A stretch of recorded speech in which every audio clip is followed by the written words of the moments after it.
VLC or Video Line Client Media Player is a multifunctional media player that allows you to go ahead and access your media files, play various formats, as well as do various things such as convert media files and work around with different things like take screenshots and so forth.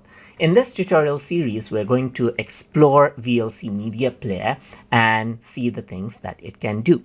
So let me just go ahead and double click and open up Media Player right here. And once you do that, this is the interface that you see. So over here on the left hand side, you see the playlist, media library. You can go ahead and see your videos right here. You can access out your music, your pictures, and so forth, just like this.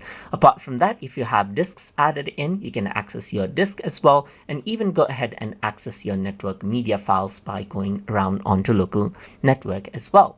Apart from that, over here on the bottom, you got the regular play, stop, and then previous video, next video option, and then you got the extended setting option right here, which allows you to access out different settings to change around the video. So you can see that this is what you have. You can go to the video player mode and then the main video. You can use the repeat right here and random option right here. And throughout this course, we're going to explore everything.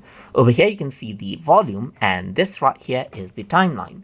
Over here on the top, you got the menu bar, which allows you to access various options that VLC Media Player has. And as we go along now, you can see that you can search for media files as well. We're going to go ahead and explore out different features that VLC Media Player offers. So hope you guys learned something as always. And as always, please like, comment, share, and subscribe.